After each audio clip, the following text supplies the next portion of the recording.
Is there a trick to getting comfortable talking on stream? No, there's no trick. You just have to do it. It's the same as any public speaking. Like, is there a trick to getting used to giving speeches in front of people? No, you just have to do it. It's an experience thing. Most soft skills like that are just experience things, and they take time. Same as like practice an instrument for 10,000 hours. You're probably going to be pretty good by the end of it. Same thing. You just got to do it. Which I know sucks, because a lot of the time the thing that makes you not good at it is the stress and anxiety, or that makes it hard to learn at first is that. But yeah, just do it. I will say one thing, it's not a trick to speaking on stream, it's more of a trick of like how to fill air when you don't have a chat talking to you. I think it's easier to talk when there's a chat to bounce off of for a lot of folks, but my counterpoint to that will maybe help you is just when you stream, if you don't have a lot of chatters, regardless of viewers, if you don't have a lot of chatters, pretend you are filming a Let's Play for YouTube and actually do it. Actually take your VODs, make a VODs channel and port your VODs over to YouTube every time. And at least pretend like you care about it.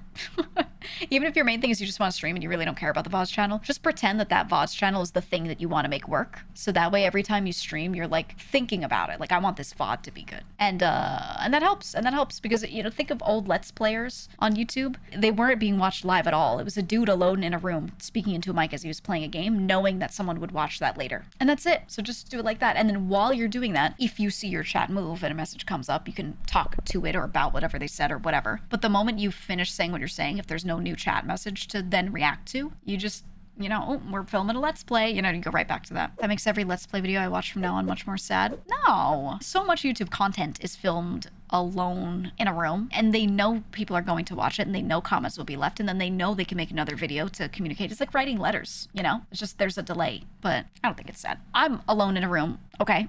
Yeah, you can hear me, but I'm alone in a room right now.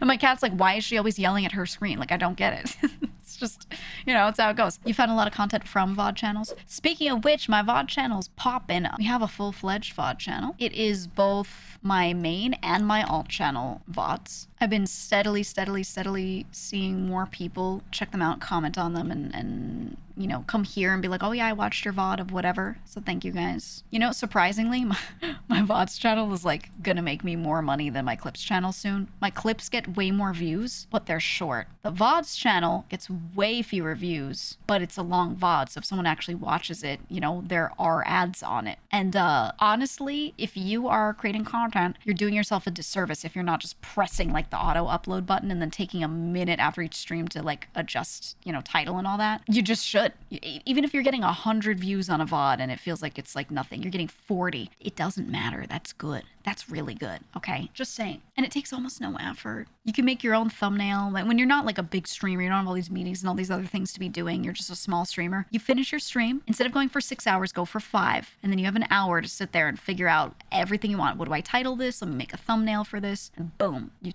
set it up and go, right? And that's it. And it can just make you money. And the thing is, it can sit there and live and make you money without you being live, okay? You can just sit there, and if one of them pops off and it makes you money, yay, there you go. Now you can pay an editor. Oh, you know, things grow from there. So there you go. So that's how I find a lot of streamers. Yeah, they're VOD channels. Honestly, me too. A lot of the early ones that I watched, it was because I was looking for a playthrough of some sort of game, and then I would find someone's VOD for it, watch it, and be like, I really want to see this live. I like this streamer. Boom, done. And then I'm a viewer. So yeah. Found you through your clips channel after getting into GTRP. It was great to see funny moments. Yeah, I always liked, I mean, we kind of started the clips channel mostly as a GTA clips channel, just because that's what I was playing at the time, and then slowly kind of like weaned it off.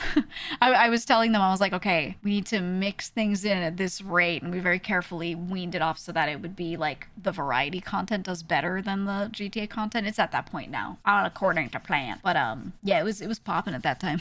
Do you have someone go through and make clips for you, or do you use a program for it? I have an editing team, so I have a head editor who's also like a content manager and goes through and organizes the other editors, and I just meet with him instead of everyone all the time. And what he does is he'll assign a couple people to go through VODs and pull clips. He'll assign this person upload this many of these things to this folder, and then he'll go and he'll grab everything that they've done and put it on the various channels and do all that stuff. So I have people that do cut down editing, which means like if we want to make a video out of something, that editor will take that VOD and just cut it to the usable stuff. They'll just cut out the fluff and cut out segments that aren't like as funny or aren't as interesting or whatever. And then they hand that cut thing to someone who's actually making the video. So I have a few people kind of in like a pipeline, a chain that do different roles. And that cut down editor will also, as they're cutting stuff down to give to someone to make a video, they'll pull clips from it because they're watching the VOD on like 1.5 speed, you know, like, or whatever. That's how we have it done.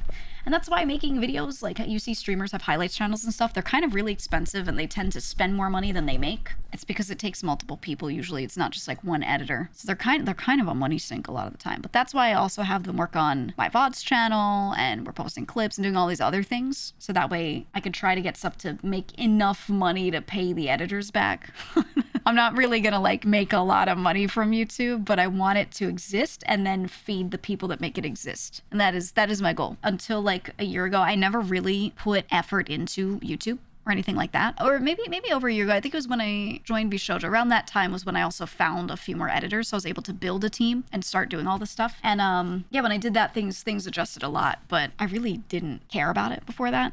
And to be honest, you see a huge difference in how many people follow you and care about anything you do. If you have a lot of viewers on Twitch, but you don't have like other content elsewhere, you don't have people interacting with you on Twitter or on YouTube, it's very easy for you to just like take a week off and then everyone just off.